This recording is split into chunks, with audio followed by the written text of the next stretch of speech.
여러분 안녕하십니까? 정관용입니다. 박근혜 전 대통령에 대한 추가 구속영장 조금 전 발부됐습니다. 그래서 구속기간은 최대 내년 4월까지로 연장됐죠.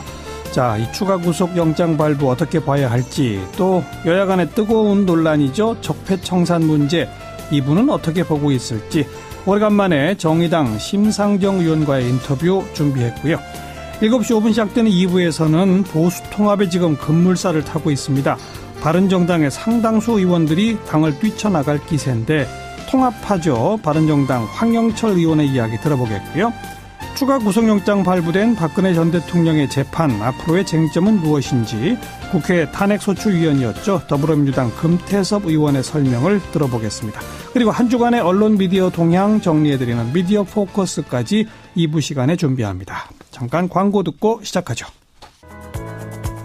박근혜 전 대통령의 구속 결국 연장됐죠. 자, 이거 어떻게 봐야 할지, 또 이번 국정감사의 핵심 쟁점이기도 한 적폐청산 문제 어떻게 보고 계신지 오래간만에 정의당의 심상정 의원을 만나보겠습니다. 심상정 의원 안녕하세요. 네, 안녕하세요. 네, 오랜만입니다. 오래간만입니다. 구속영장 추가 발부될 거라고 예상하셨죠? 그 상식에 부합하는 결정이라고 저는 봅니다. 네. 왜냐하면은, 초기에 검찰 특검 수사 때부터 지금까지 박근혜 전 대통령의 태도에 조금의 변화도 없지 않습니까? 네. 거짓과 변명으로 일관하고 또 은폐, 기피를 일삼아왔기 때문에 법원이 증거인멸을 우려해서 구속 연장 결정한 것은 지극히 당연한 결정이다 이렇게 생각합니다. 네, 자유한국당은 근데 의원 전원이 불구속 상태로 재판받은 것이 옳다, 뭐 이렇게 결의까지 했던데 그건 어떻게 보세요? 이제 이분들 분명히 알아야 될 거는 국민 심판과 정치 보복을 구별해야 한다는 거예요. 네. 박근혜 전 대통령 탄핵이나 구속을 당시 야당이 주도한 것이 아니지 않습니까? 네. 1,700만 국민이 촛불을 들어서 이뤄낸 일이거든요. 네. 그러니까 박근혜 정권 이 구속이 정치 보복이 아니라 국정농단 또 민생 파탄에 대한 국민들의 준엄한 심판이다. 예. 빨리 억지 주장을 버리고 이런 극단주의 낡은 정치와 단절해야 네. 국민들이 바라는 그 건전보수로 다시 태어날 수 있다는 점을 꼭 말씀드리고 싶습니다. 네. 근데 자유한국당은 이제 박근혜 전 대통령의 당적은 정리하겠다는 방침이잖아요. 그 방침이 뭐 언제적 방침입니까? 그러니까 홍준표 대표는 참 비겁한 분이에요. 네. 이분은 보수 혁신의 첫 번째 과제가 친박 세력 청산인데 예. 이 과제를 정면으로 응대하지 않고 오히려 친박에 기대서 대통령 선거도 하고 또 거기에 기대서 정치 생명도 연장하니까 예. 대단히 비겁한 분 아닙니까? 네. 그러니까 완전히 딱 결별도 아니고 그렇다고 또 일종의 제스처는 조금 취하고 좀 어정쩡한 그런 모습도 보이죠? 지금까지 이분이 말과 행동이 일치된 게 없어요. 그러니까 결국은 친박 세력에 의존해서 정치 생명을 연장하는 그런 모습인데, 예. 전 측은하게 생각됩니다. 예. 그런가 하면, 자유한국당 얘기가 나온 김에, 바른정당의 또 상당수 의원들은 지금 자유한국당하고 어쨌든 다시 합쳐야 된다. 그래서 이 자유한국당으로 돌아갈 태세지 않습니까? 이건 어떻게 보세요? 그러니까, 이분들이 배부르고 등 따신 데서만 정치를 해봤기 때문에, 지금 집 나오니 고생이다 이러고 있는 겁니다. 그런 분들은, 보수 혁신을 자임할 자격이 없다고 생각해요. 예. 지금 우리 국민들이 건전 보수 세력의 그 탄생을 얼마나 지금 고대하고 있습니까? 예. 저는 진보지만 그러나 대한민국 정치 발전을 위해서는 저희와 같은 합리적인 진보와 그리고 또 새로운 그 건전한 보수의 그 혁신이 매우 중요하다고 생각하거든요. 그렇죠. 예. 그런 사명을 지금 바른정당 그 의원들이 좀 분명하게 그 자임을 해주었으면 좋겠습니다. 네. 자, 그건 그렇고 적폐청산 지금 현 정부가 잘하고 있습니까? 어떻게 보세요? 문재인 정부가 뜻은 분명하다고 보는데요. 추진 성과는 좀 걱정이 됩니다. 네. 왜냐하면은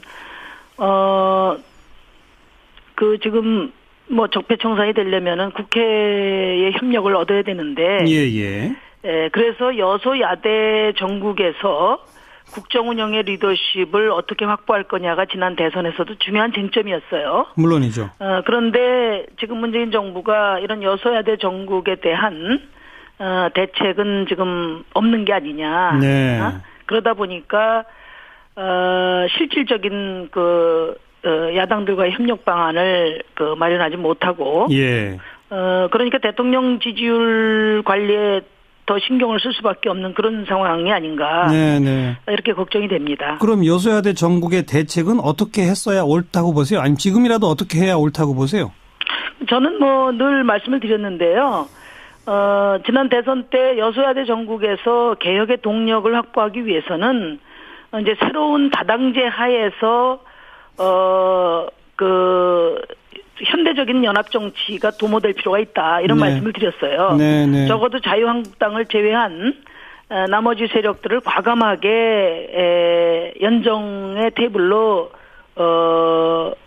함께하는 그런 플랜이 제시됐어야 하지 않나. 그렇다면 이제 이번 첫 번째 정기국회 때 과감한 개혁 드라이브를 할 수 있고, 또 트럼프에게도 당당할 수 있지 않았겠나 하는 그런 아쉬움이 있습니다. 정의당, 국민의당, 바른정당까지 파트너로 하는 그런 협치.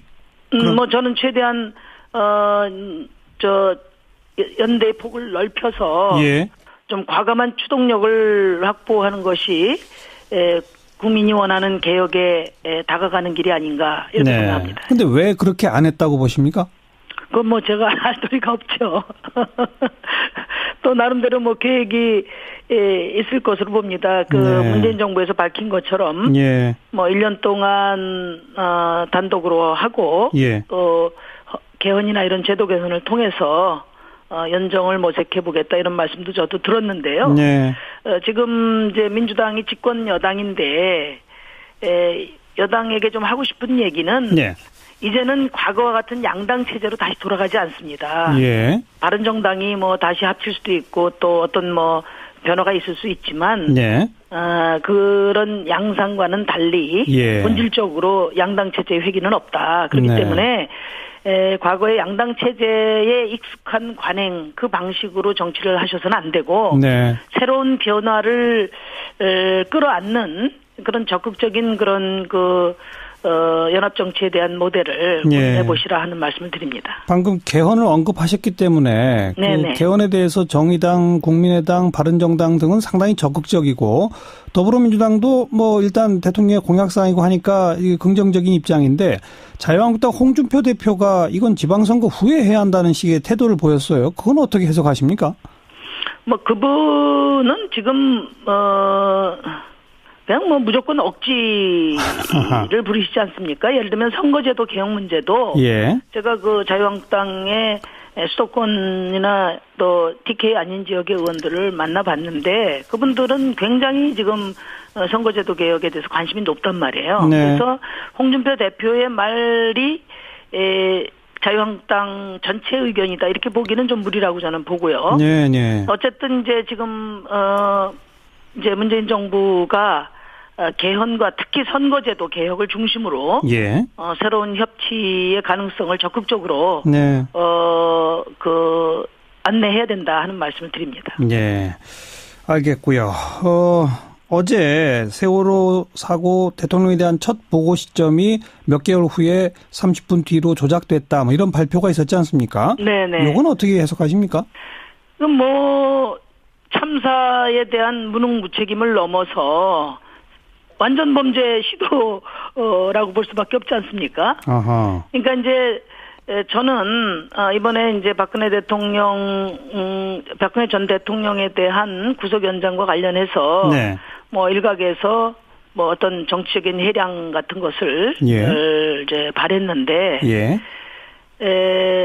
그 많은 기회가 있었지만은 박근혜 대통령 스스로 차버렸다고 생각해요. 네. 수사 때 거짓과 변명으로 일관하고 은폐 기피로 일삼고 단 한 번도 세월호 문제를 비롯해서 잘못한 일에 대해서 예. 국민들에게 진심 어린 사과를 한 적이 없거든요. 예. 이거야말로 국민들이 전직 대통령에 대한 최소한의 연민조차 거둬들인 이유다. 예. 저는 그렇게 생각합니다. 그래서 이번에 이제 7시간 미스테리가 7시간 반 미스테리로 됐는데 네. 이렇게 이제 국민들을 철저하게 우롱하면서도 국민들의 선처를 바랄 수는 없다. 네. 그래서 정말 그 박근혜 대통령이 그 스스로 자초한 이 여포를 제대로 감당하기 바란다는 말씀 드립니다. 네. 자, 국정감사 얘기를 좀 하겠는데 정무위원회 네네. 소속이시잖아요. 예. 보니까 두 건을 터뜨리셨던데 하나가 론스타의 이 대표였던 스티븐 리. 네네네. 미국에서 잡았는데 풀어준 다음에 우리가 범죄인 인도 요청을 했다고요? 그 얘기 좀 설명해 주세요. 그러니까 이 스티븐 리라는 사람이 그 론스타 코리아 대표인데요. 네네. 2005년부터 12년 동안 도주한 사람이에요. 예. 그러니까 이 사람이 이번 론스타 지금 국제 소송에서 성패를 좌우할 수 있는 핵심 증인이거든요. 예. 그래서 정부가 2015년에 인터폴에다가 적색 수배령을 내렸는데 네. 문제는 지난 8월 6일 날 잡혔어요. 이탈리아에서. 아, 이탈리아에서. 네네네. 예. 그랬는데 그 자료를 보니까 18일 날 이탈리아 재판에 재판 신청을 해가지고 석방이 됐는데 그것도 정부가 모르고 아하. 그것보다 4일이나 뒤인 22일 날 범죄인 인도 청구를 했다는 거예요. 이미 석방된 사람을 인도해달라고? 그렇죠. 이미 잡아서 다 놓친 다음에 예. 청구를 했어요. 이런 기가 막힌 일이 있었습니다. 그래서 제가 이번에 그 TF 그러니까 론스타 국제소송 TF 장을 맡고 있는 국무조정실장에게 언제 예. 알았냐 하니까 예. 이분은 또 이번에 제가 국정감사 보고 요청을 한 과정에서 알게 됐다는 거예요. 예. 그러니 이게 얼마나 기가 막힌 일입니까? 그러네요. 왜 몰랐을까요?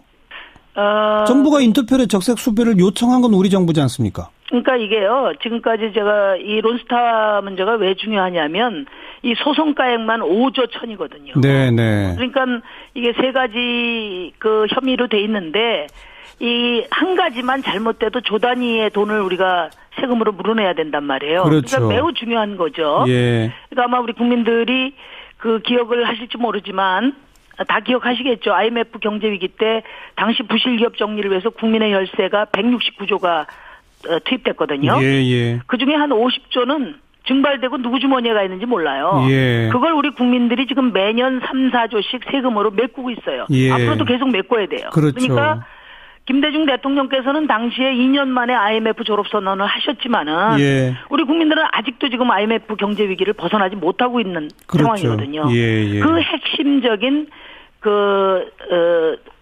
해외 투기 자본 먹튀 자본이 이 론스타 문제인데 네. 이 문제를 지금 정부가 이렇게 소홀히 다루고 있다는 거. 예. 이 점에 대해서는 우리가 좀 경각심을 가져야 된다고 그렇죠. 말씀을 드렸어요. 이건 뭐 전 정부가 아니라 현 정부가 잘못하고 있는 거네요, 명백하게. 그러니까 이제 이 문제가 이게 국제 중재 소송 중이라는 이유로 네. 모든 정보를 국회에도 일체 밝히질 않았어요. 몇 년 동안 제가 계속 이걸 점검을 하고 있는데 예. 조금의 보고도 안 했단 말이에요. 네. 그러면 국제소송에서 이기기 위해서 정보도 밝히지 못했다면 똑바로 했어야 되는데 그렇죠. 예. 지금 과거 정유라 시건에는 국민들이 다 지켜보고 또 감시를 하고 있으니까 네. 특검이 적극적으로 나서서 소환을 했는데 이거는 다 봉쇄해놓고 네. 정보를 봉쇄해놓고 지금 엉망으로 하고 있는 겁니다. 자기들끼리도 비밀이 되다 보니까 이렇게 놓친 거로군요. 네. 네. 자, 또 한 건 하신 게 CJ에서 아주 조그만 규모의 보험 대리점 알고 보니까 뭐 손경식 회장의 친인척 두 곳에다가 2천억대 보험을 계약을 몰아줬다? 그거 좀 짧게 한 말씀만 해주세요.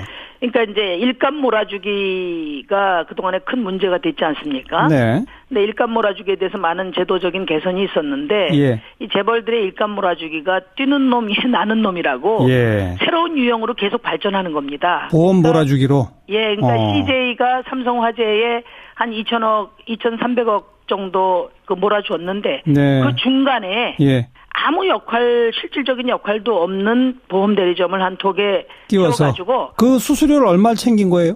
한 200억 생겼죠. 알겠습니다. 알겠습니다. 여기까지만 내는 겁니다. 여기까지 말씀드릴게요. 정말 신종 수법이 동원됐다 이 말씀이군요. 고맙습니다. 네, 감사합니다. 정의당의 심상정 의원이었습니다. 윤태권 실장 어서 오십시오. 네, 안녕하세요. 오늘 국감에서 FTA 문제 주로 다루셨죠? 예, 산업통상자원부 국감에서 주로 그랬어요. 예.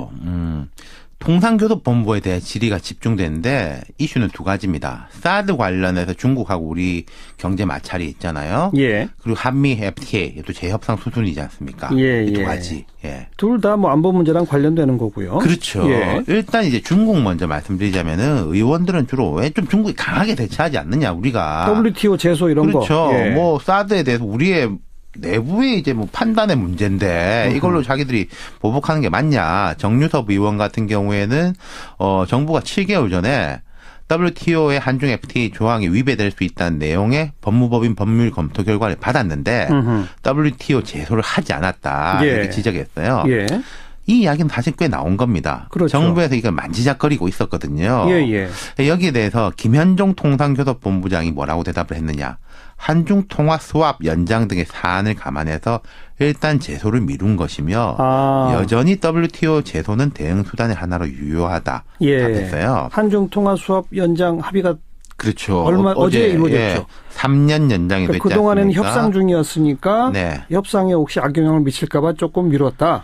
그러니까 근데 이게 됐다고 해가지고 할 것 같은 분위기는 아니에요. 그것도 아니다. 그러니까 WTO에서 제소를 하면 이길 건데 실익이 있을 것이냐. 그럼 중국이 또 졌다고 해가지고 뭐 순순하게 그걸 고치겠느냐. 예, 안 고칠 예. 거 아닙니까. 예. 그러면은 이거 좀 우회해 나가는 게 실익이 더 크냐를 두고 정부가 고민한 것 같아요. 네. 물론 여기에 대해서 구체적으로 말하진 않았습니다. 전략적 문제니까요. 네. 그리고 한미 FTA 문제. 그러니까 이 문제도 재협상 쪽으로 가고 있잖아요. 그렇죠. 사실 정부에서는 그동안 엄포용이다. 뭐 트럼프 대통령이 원래 말을 좀 그렇게 하지 않았냐. 네. 이런 기조로 말해왔던 것도 사실입니다. 그렇죠. 거기에 대한 이제 지적들이 많았는데 김현종 본부장은 협상에 임할 때는 모든 가능성 염두에 두고 한다. 모든 가능성에는 협상이 타결되지 않는 가능성도 포함되어 있는 거다. 미국의 일방적 폐기 가능성도 염두에 두고 준비를 해왔다. 이렇게 밝혔어요. 그래야죠. 모든 가능성을 다 대비해야 하니까. 그러니까 앞서 제가 말씀드린 우리 정부에서 이거 FTA 재협상 없다. 그런 기조는 사실 말한 게 맞거든요. 네. 여기에 대해서 김 본부장은 문재인 대통령은 한미 FTA 재협상은 없다고 말씀하신 게 아니라 한미 FTA 재협상에 합의한 바 없다고 말했다. 뭐 말이 조금 뭐 아다르고 어다르긴 한데 근데 이런 거 아니겠습니까? 우리가 재협상에 합의하지 않았는데 미국에서 재협상 안 하면 폐기다. 이러니까 지금 재협상으로 가고 있는 거거든요. 근데 어쨌든 정부가 재협상 없다는 식의 발언을 해왔지만 속으로는 준비하고 있었다. 그렇죠. 예, 김 본부장은 도널드 트럼프 대통령의 책 불구가 된 미국에 보면은 우리나라에 대해 가지고는 안보를 지켜주고 무역 흑자를 내는 무임승차를 한다고 설명한다. 네. 우리나라는 우리 한국이죠. 그렇죠. 트럼프가 그렇게 설명했다는 거죠.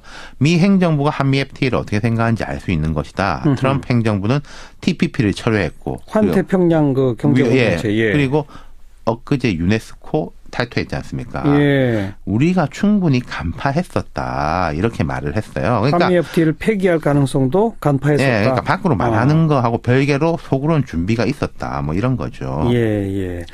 그런데 이 한중 경제 마찰, 한미 경제 마찰 이거 다 이제 안보 문제랑 연동되는 것이고 그런 식의 질문들도 있었죠. 그렇죠. 근데 이제 김현정 본부장이 이렇게 말했습니다. 안보와 통상은 별개다. 통상 협상을 할 때는 국익 극대화 차원에서 장사치 논리로 임하고 있다. 이렇게 밝히긴 했는데요. 네. 전 이건 공식적 발언으로만 받아들이면 될 것 같아요. 예. 안보와 통상은 별개다. 근데 뒤에 통상 협상을 할 때는 국익 극대화 차원. 그거에 다 포함되는 거겠죠. 국익에는 안보도 들어있죠. 그렇죠. 만약에 김 본부장이 안보하고 통상 연계돼 있죠라고 국회에서 말을 해버리면은 진짜로 연결이 되는 것이고 네. 그럼 한미 FTA 재협상 과정에서 우리가 사실 한 수 접고 들어가게 되는 거니까 김 본부장은 제 생각에 끝까지 이렇게 이야기할 것 같습니다. 네, 김현종 본부장이 그 노무현 정부 당시에 한미 FTA 협상의 주역이었잖아요. 그렇죠. 이분은 참으로 복합적인 평가가 있는 사람이에요. 평가가 이제 극도로 엇갈립니다. 예. 그런데 공통적인 평가는 대한민국에서 FTA 국제통상에 대해서는 김현종만큼 이론이나 실무를 경비한 사람이 없다. 이거는 이분을 이게 좋아하는 쪽도 그렇고 싫어하는 쪽도 똑같이 이야기하는 거거든요. 최고 전문가인 건 다 그렇죠. 인정한다. 예, 미국에서 학석, 박사 학위 다 땄고 미국 유수의 로펌 출신이고 한미 FTA 타결한 뒤에는 이제 UN 대사도 지냈고 WTO에서 직책도 맡고 있었고요. 네. 그런데 한미 FTA에 좀 부정적으로 봤던 쪽에서는 김현종 본부장은 너무 친미적이다. 이런 말 했잖아요. 검은 머리 외국인, 미국인보다 더 미국적이다. 이런 비판이 많았던 것도 사실이고 예. 지금 이제 여당의 스탠스가 좀 꼬이는 게 여당이 야당 시절에 한미 FTA, 지금 이대로의 한미 FTA에 대해서도 강하게 비판하고 뭐 재협상 이런 이야기 했었거든요. 그랬었죠. 그러면서 김현종 본부장한테도 곱지 않은 시선을 보냈고 사실 이분이 지난 총선 때 민주당에 영입이 됐었어요. 예. 공천은 안 됐지만 그때도 말이 많았는데 그런데 미국 쪽에서는 어떻게 보느냐. 미국의 카운터 파트나 이제 뭐 무역 전문지에서는 김현종은 너무나 반미적인 터프한 인물이다. 정반대 평가. 네, 이런 평가까지 나오니까 이 사람이 이제 터프한 협상 전문가다. 이렇게 보면 될 것 같아요. 네.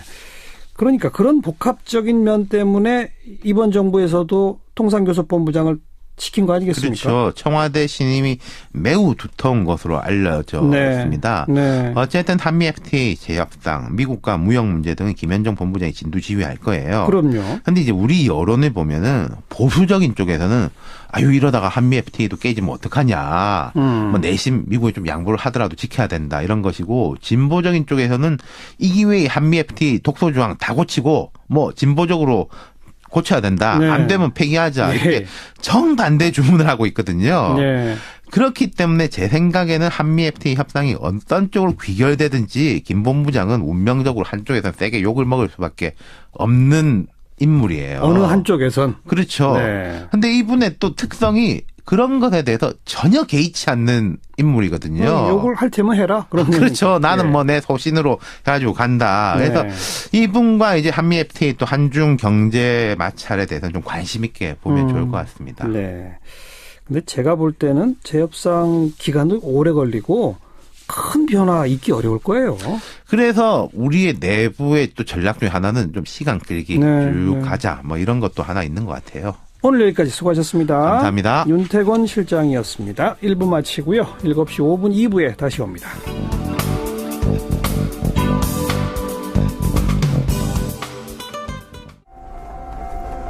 바른정당 자강파와 통합파 사이의 갈등이 점점 고조되고 사실상 분당이 임박한 거 아니냐 이런 얘기가 나옵니다. 대표적인 통합파 의견 한번 듣겠습니다. 보수 대통합 추진위원회 대변인 맡고 있죠. 바른정당 황영철 의원 안녕하세요. 예, 황영철입니다. 네, 당장 자유한국당하고 합쳐야 한다 이런 말씀이신 거죠? 저희는 자유한국당과 바른정당이 온전하게 통합이 돼서 저희들이 분당되기 이전의 모습으로 다시 원상 회복해서 보수 대통합이 이루어지길 바라는 마음으로 지금 통합 움직임에 나서고 있습니다. 왜 그렇게 다시 합쳐야 합니까? 저희가 이 분당에서 나올 때 박근혜 대통령 탄핵 과정과 그리고 또 대선을 앞두고 우리 보수 진영에서 계속 개혁 보수의 기치를 들고 또 대통령 후보자도 내고 그러면서 바른정당 창당하면서 바른정당이 보수의 적자로서 성공할 거라고 저희는 생각하고 열심히 뛰어왔습니다. 근데 여러 기간이 지났습니다만 저희들 바른정당의 보수 적자로서의 이러한 노력들은 할 만큼 했음에도 불구하고 보수 지지자들로부터 택함을 받지 못했다고 생각하고요.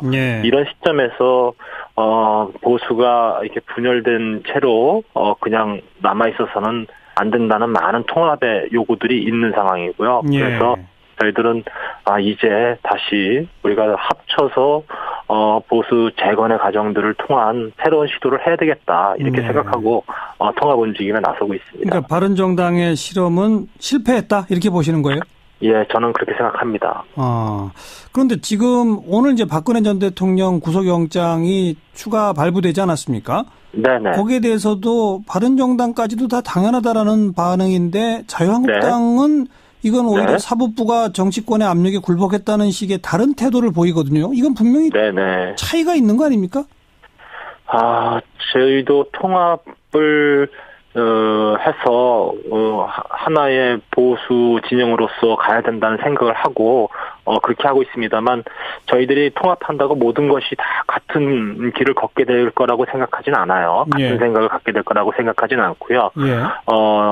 지금 자유한국당 내에서도 물론 공식적으로 당의 입장은 나왔습니다만 또 많은 부분에 있어서 생각의 결을 달리하는 부분이 있다고 저는 보고 있습니다. 그래서 그런 부분들은 통합이라는 큰 틀 속에서 움직이면서 또 다른 과제들을 좀 안게 될 거라고 보고 있습니다. 그런 측면에서 쉬운 일은 아니라고 보고 있고요. 저는 사법부의 판단이 존중되어야 된다고 보고 있고 많은 마음이야 여러 가지 생각이 교차되고 있습니다만 그런 측면에서 봤을 때 분명 다른 점은 있다고 인정하죠. 아니 정당이라는 게 생각이 같은 사람끼리 하는 거 아닙니까? 저는 저희들이 새누리당으로 함께 있을 때도 새누리당의 모든 의원들이 다 같은 생각을 갖고 정치를 하지는 않았습니다. 그렇기 때문에 대통령 탄핵 과정에서 또 최순실 국정농단 과정에서 다른 목소리를 냈던 것이고요. 그런 거는 존재할 수 밖에 없다고 보고 있습니다. 그러나 무엇보다 중요한 것은 같은 당에서 서로 다른 생각을 가지고 또 자기가 바라는 방향으로 끌어가는 것들과 그냥 아예 갈라서서 서로가 죽기를 바라는 상황들 이런 상황들보다는 좀 더 그래도 좀 차선의 선택이 아닐까 이런 생각을 해봅니다. 또 어떤 조건은 없습니까? 자유한국당에서 예를 들면 박 전 대통령 출당이 조건이라든지 아니면 서청원, 최경환 이런 몇몇 핵심 의원들에 대한 문제 제기라든지 이런 조건은 없습니까? 저희들이 합당하면서 통합을 하는 과정에서 자유한국당의 구체적인 조건을 제시하거나 그러지는 않을 겁니다. 다만 저희들이 이 통합의 분위기가 조성될 수 있었던 것은 자유한국당 내의 혁신위를 중심으로 한 혁신의 안들이 나왔고 또 그것이 실천될 거라는 그런 전망도 가지고 있고요.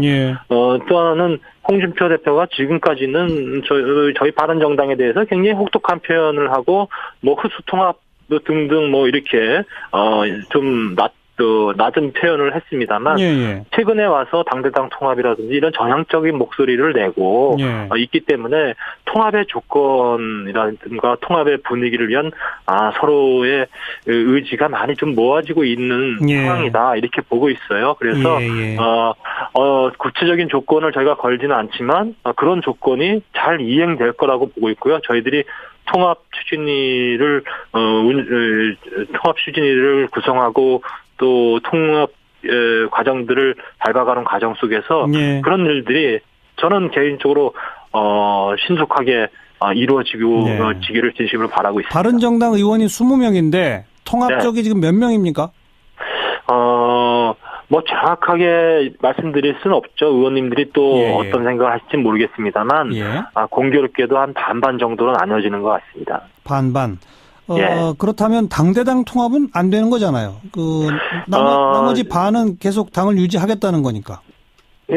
지금은 이제 그렇게 보이고 있습니다만, 저희는 이 통합 논의의 과정 속에서 또 다른 변수도 생길 수 있다고 보고 있고요. 어떤 변수? 그래서 자유한국당과의 어떤 통합 분위기 또 보수 세력과의 통합의 움직임에 참여시키는 과정들 이런 과정 속에서 아직 여러 가지 여지는 남아 있다고 보고 있어요. 그래서 우리 바른정당이 저는 바른정당에 있는 모든 의원님들과 또 당원들이 함께 온전하게 자유한국당과 당대당 통합이 이루어지기를 바라고 있고 또 그것을 위해서 할 수 있는 데까지는 최선을 다해보려고 생각하고 있습니다. 그러니까 가능성은 열려 있다는 말씀이신데 김무성 의원은 아예 그 전당대회 후보 등록 마감 기간인 26일을 마지노선으로 딱 못 박았거든요. 사실상 2주도 안 남았는데 과연 완전한 당대당 통합식으로 가능할까요? 제가 오늘 아침 일찍 이제 김무성 대표님과 이제 같이 조찬을 하면서 이러저런 얘기를 좀 말씀을 나눴고요. 거기서 또 언론에 보도된 바와 같이 26일을 데드라인으로 못 박은 부분에 대한 또 질문도 드렸습니다. 그것이 갖는 의미가 무엇이냐. 근데 사실은 26일은 바른정당의 전당대회 출마하는 후보들이 등록을 시작하는 시점이거든요. 그래서 그 이전에 뭔가 방향이 잡혀야 되겠다라고는 말씀하신 거긴 하지만 꼭 그때까지 뭔가가 결정이 나야 되겠다 이런 취지는 아니었다라고 말씀하셨고요. 저희들은 시점을 너무 서둘러서 뭔가를 만들어내기 위해서 저희들이 잘 챙기고 더 나은 방향으로 갈 수 있음에도 불구하고 그렇게 꼭 서둘러야 되겠다는 생각은 갖고 있지 않습니다. 다만 동력이 떨어져서는 안 되니까 이런 결과들이 가능하면 빠른 결론을 낼 수 있도록 노력하겠습니다만 시점이라든지 데드라인 이런 걸 정해놓고 그거에 맞추기 위해서 어설프게 가거나 급히 서두르거나 그러진 않을 생각입니다. 그래도 이미 일부 언론에서는 빠르면 다음 주 중에 한 8명에서 10명 탈당할 것이다. 이런 기사까지 나오더란데요. 그 기사는 현재로 제가 말씀드린 건데 확인되지 않은 기사를 쓴 거라고 좀 보고 있고요. 저희들이 지금 탈당 시점이라든지 이런 부분들에 대해서 지금 구체적으로 논의를 한 바가 없습니다.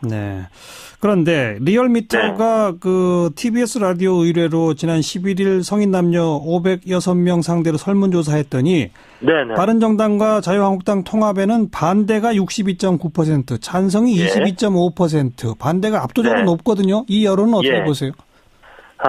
당연히 반대가 높게 나올 수밖에 없는 구조죠. 이 국민 전체를 여론조사를 했을 경우에 사실은 이 수치는 어찌 보면은 지금 현재 이 자유한국당에 대한 지지도와 거의 유사한 수준이라고 봐야 될 것 같아요. 다만 자유한국당 저희도 지금 현재 이 국민 전체를 봤을 때는 자유한국당에 대한 지지도가 낮기 때문에 알겠습니다. 그 지지도가 낮은 정당이 합하는 걸 또 지지할 수는 없다고 보고 있고요. 다만 보수 진영과 자유한국당과 또 바른정당의 통합을 바라는 분명한 토대는 형성이 되어 있다 이렇게 보고 있습니다. 함께 탈당했다가 먼저 돌아가신 분들이 있잖아요. 그분들에 대해서 우리 황영철 의원도 그렇고 아주 강하게 맹비난하셨던 바가 있는데 이제 조금 좀 그런 대목은 머쓱하시기도 하겠네요.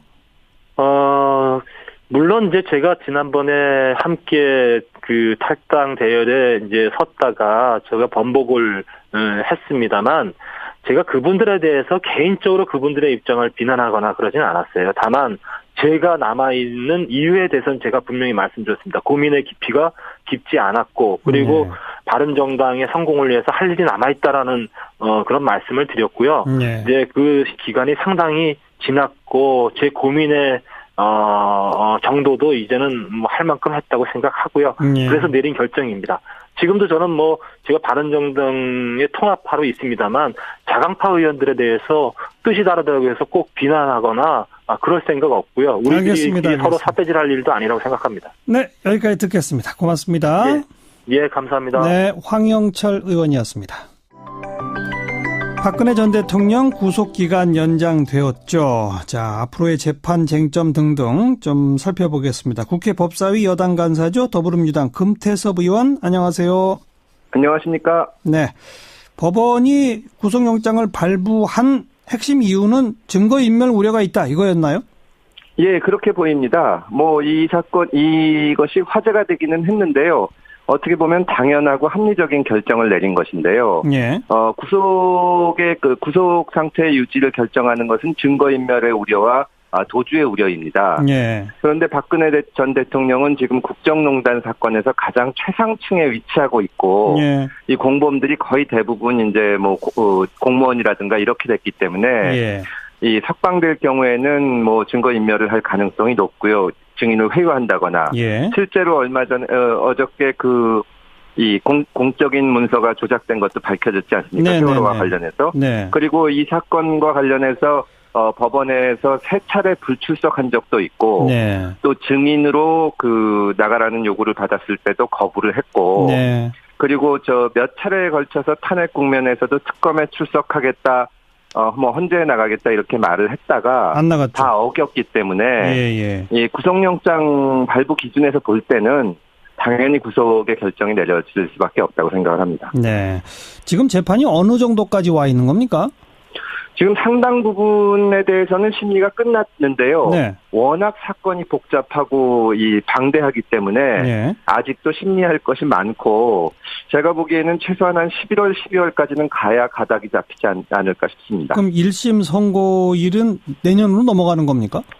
연말은 돼야 될 것 같고 늦으면 내년으로 넘어갈 수도 있다고 보입니다. 남아있는 말씀하세요.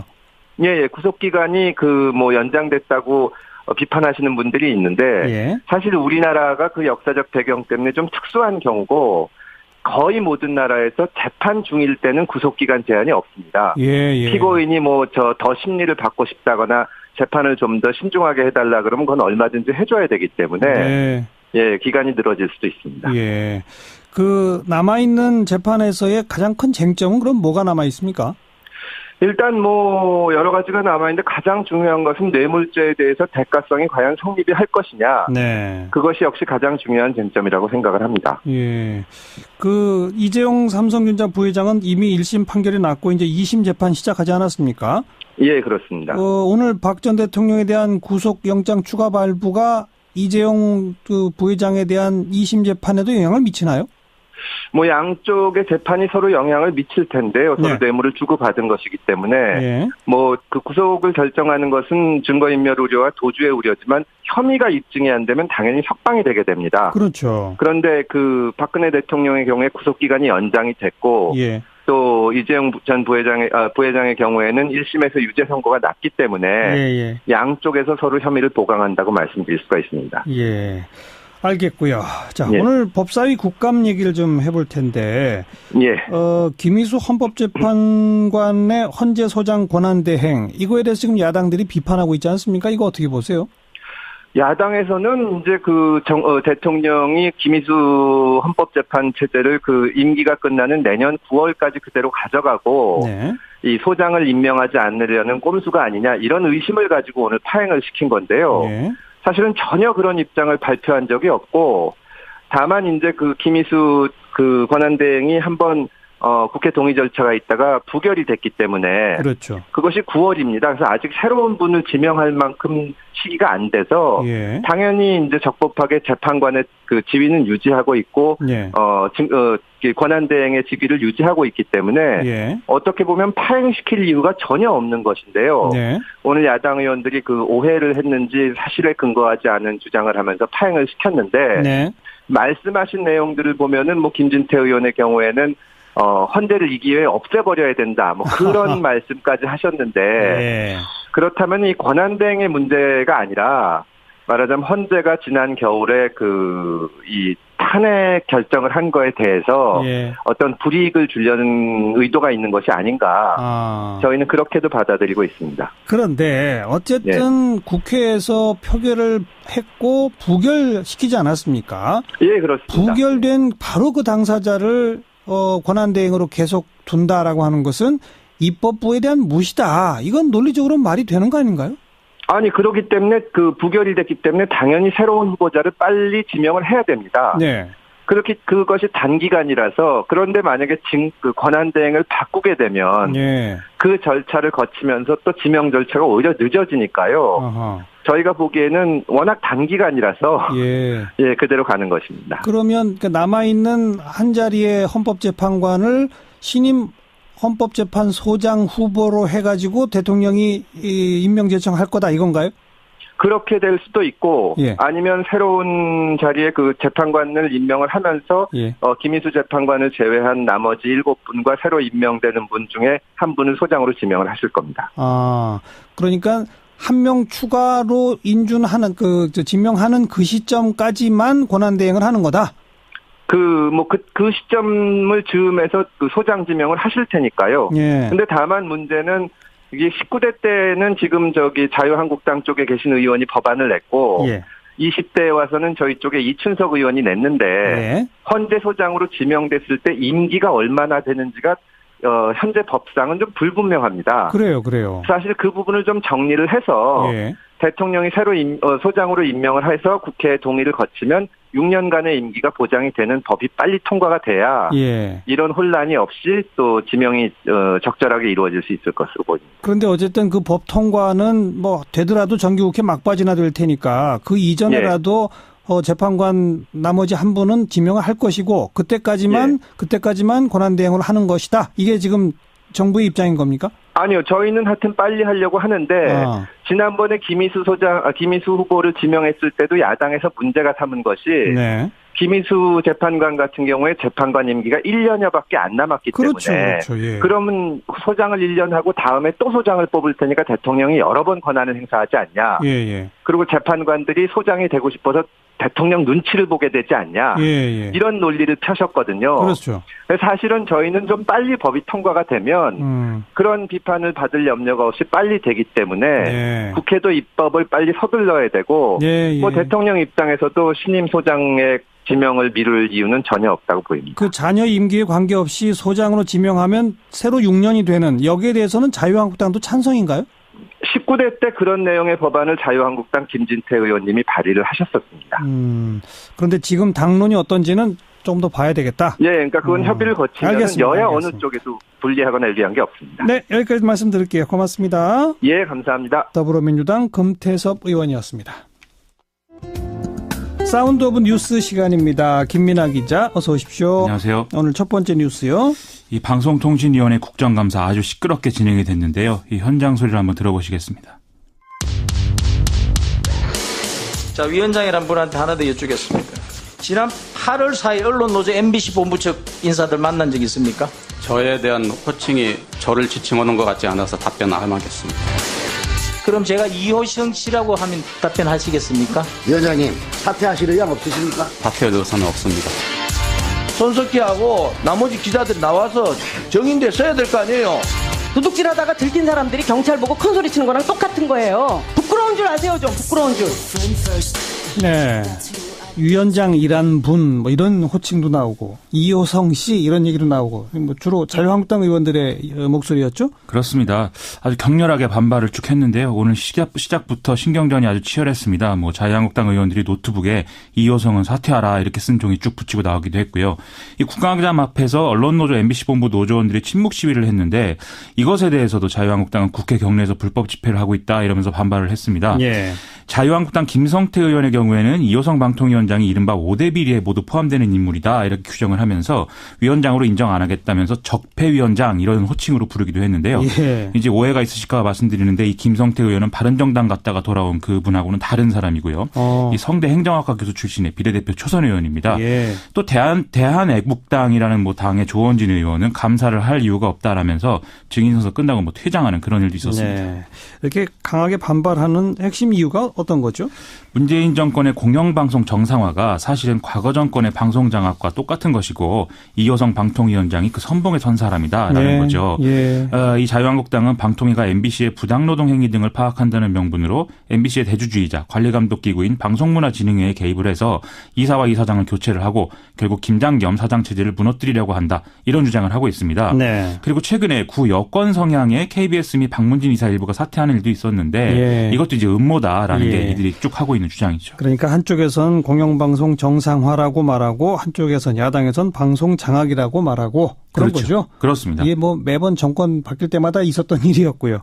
그렇죠. 예. 이게 이제 정치권에서 보통 이런 얘기를 할 때 보면은 대개 귀에 걸면 귀걸이고 코에 걸면 코걸이라는 식으로 이제 많이 논리를 얘기를 하죠. 그래서 공영방송 정상화냐 방송장악이냐 이걸 이제 따지는 것보다 실제로 무슨 일이 일어났는지 여기에 좀 초점을 맞출 필요가 있는 것 같습니다. 네. 오늘 더불어민주당 김성수 의원이 국민의당 최명길 의원을 언급하면서 눈물까지 흘리는 일이 있었는데요. 그래요? 이 두 사람 모두 MBC 출신이거든요. 어허. 자기가 최명길 의원하고 MBC에서 함께 30년을 보낸 사이인데 보수 정권 9년 동안 이 최명길 의원이 탄압을 받아가지고 마지막 있었던 자리가 수원지국 영어사원이다. 안타깝다. 이런 얘기였습니다. 원래 기자인데. 그렇죠. 예. MBC 경영진이 기자와 PD, 아나운서 뭐 스케이트장 관리를 맡긴다든지 또 부당노동 행위로 재판에 갔다가 졌는데도 일을 주지 않는 상황을 이어지는 그런 괴롭히는 행태를 했다. 이런 것들은 이미 잘 알려져 있지 않습니까? 예. 이 공영방송은 공적으로 통제되기 때문에 공영방송이고 이런 공적 통제를 하는 주체는 국회와 방통위일 수밖에 없는데 그렇기 때문에 이런 만행을 내버려 두는 게 오히려 국회와 방통위의 직무유기다. 이런 주장이 좀 힘이 실리는 그런 국면인 것이죠. 네. 다음 뉴스 들어보겠습니다. 장난질 멈추십시오. 의사도 역량도 없이 떠보기로 국민의당 흔들 수 있다고 착각하지 마십시오. 우리 안에서도 경계해야 할 대목이 있습니다. 내부적으로 논의된 내용들 외부에 말씀하실 때는 있었던 그대로 말을 해야 합니다. 네, 안철수 대표 아주 화난 목소리네요. 그렇습니다. 이 며칠 전부터 언론에 더불어민주당이 국민의당에 연정을 제안했다 이런 보도들이 쭉 나왔거든요. 예. 또 일부 보도에 의하면은 안철수 대표의 면전에서 또 일부 국민의당 의원들이 연정 논의에 응할 필요가 있다 이런 주장을 했다 뭐 이런 얘기도 나왔습니다. 예. 그래서 오늘 안철수 대표가 나름대로 연정 논의 등등에 대해서 명확한 반대 입장을 밝히는 그런 목소리였습니다. 네. 실제로 문재인 정부 차원이나 더불어민주당 차원이나 연정 제안한 건 사실인가요? 지금 나오는 보도를 보면은 뭐 아예 없는 얘기가 지금 나온 것 같지는 않습니다. 오늘 우원식 더불어민주당 원내대표가 기자들하고 만나서 한 얘기를 보면은요. 연정은 좀 과한 얘기인데 입법과 예산에 있어서 협치의 틀을 만들어 보자고 한 건 있다 이렇게 얘기를 하고 있거든요. 네. 근데 지금 현실적으로 대통령 중심제에서 협치의 틀을 만든다는 거하고 연정하고는 좀 다르지 않은 상황이 될 수밖에 없거든요. 내각제와는 달리 지금 연립정부 구성이라는 것은 제도적으로 보장돼 있지 않기 때문에 예. 어쨌든 간에 장관직이나 뭐 이런 것들이 오갈 수밖에 없는 그런 상황이기 때문입니다. 예. 또 국민의당 박지원 의원 얘기도 들어볼 필요가 있는데 지난 10일 날 밤에 중진의원 회동을 했는데 이 자리에서 더불어민주당으로부터 내각 연정 그리고 정책연합에 대한 비공식 제안을 받았다. 이런 보고가 있었다고 하는 것이거든요. 예. 그래서 어떤 얘기가 있었던 건 사실인 것 같습니다. 뭔가 얘기는 있었다. 그렇죠. 더불어민주당이 그렇게 하는 이유를 분석해 볼까요? 뭐 협치가 중요한 상황이기 때문이겠는데 무엇보다도 지방선거 앞두고 가속화되는 이 보수 통합 이건 이제 고려하지 않을 수가 없는 상황이기 때문이겠죠. 상대편이 통합하니 우리도 좀 합치자. 그렇죠. 예. 현재 의석수를 보면은 뭐 잘 아시겠지만 더불어민주당이 한 121석이고 자유한국당이 107석, 국민의당 40석, 바른정당 20석이지 않습니까? 예. 앞서도 이제 뭐 얘기가 나왔을 텐데 바른정당에서 10명 이상이 지금 자유한국당으로 갈 수 있다 이런 보도가 나오고 있는데 여기에 뭐 무소속 이정현 의원이라든지 대한애국당의 조원진 의원 이런 사람들까지 합류하게 되면은 원내제일당을 자유한국당이 갖고 갈 수도 있는 그런 상황이 될 수도 있는 거죠. 예. 그래서 이런 최악의 상황을 대비하기 위해서라도 더불어민주당 입장에서는 국민의당을 대상으로 하는 정계 개편의 불씨를 좀 살려놓을 필요가 있다는 것이 아닐까 이런 생각이 좀 듭니다. 그런데 안철수 대표는 안 된다는 거고. 그렇습니다. 그러니까 강하게 화난 목소리를 내놓는 건 그 국민의당 안에서 연정에 좀 동의하는 의원들을 단속하기 위한 목적이겠죠?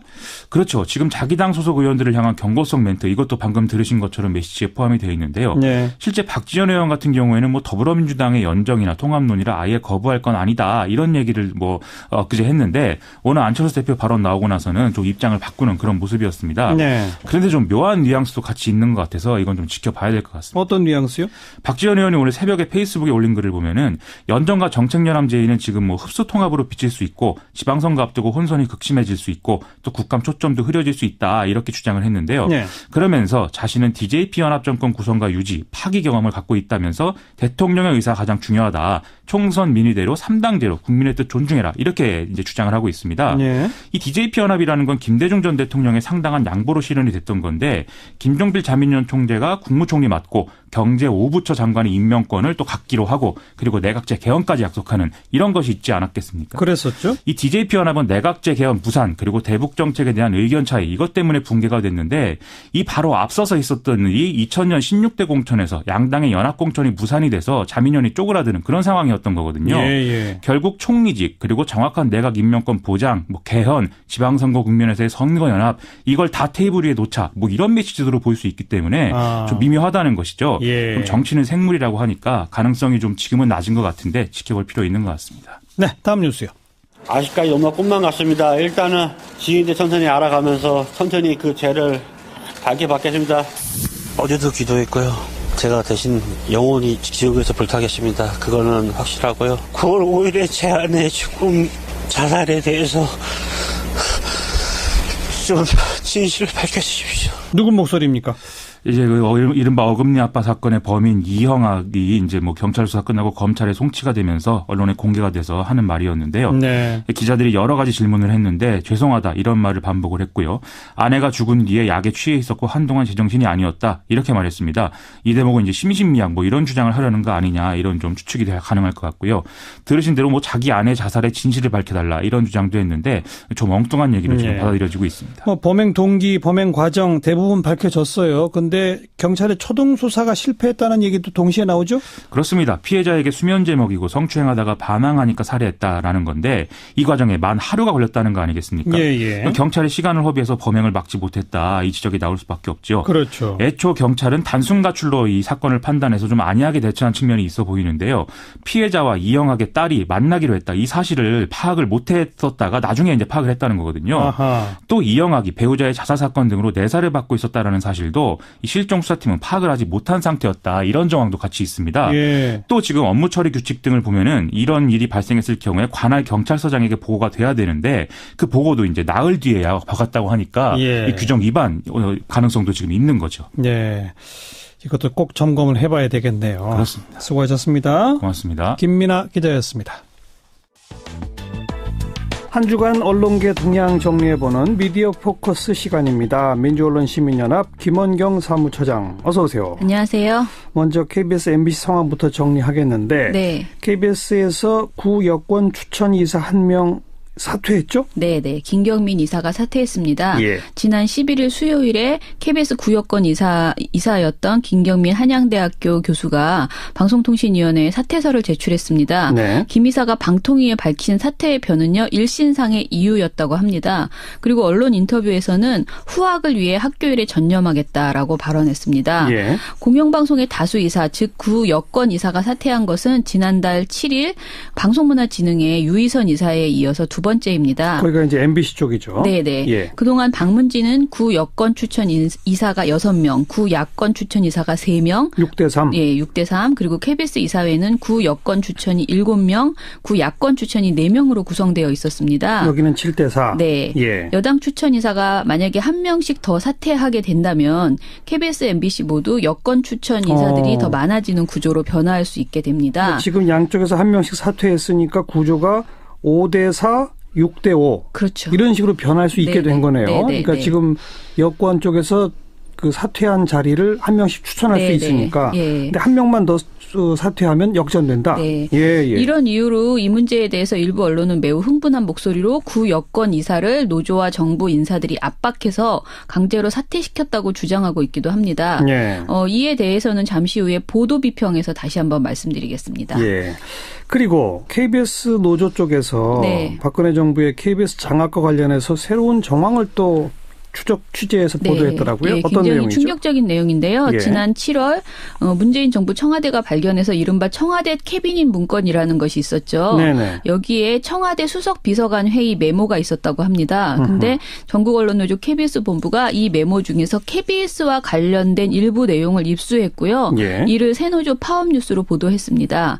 KBS 새노조가 확인한 것 중에서 눈에 띄는 것은 이병기 당시 대통령 비서실장이 청와대 수석 비서관들과의 회의에서 지시한 내용인데요. 2015년 3월 23일 수석 비서관 회의에서 KBS의 다큐멘터리 뿌리 깊은 미래에 대해서 중징계를 지시한 상황이 있습니다. 청와대 비서실장이 다큐멘터리 중징계를 지시했다?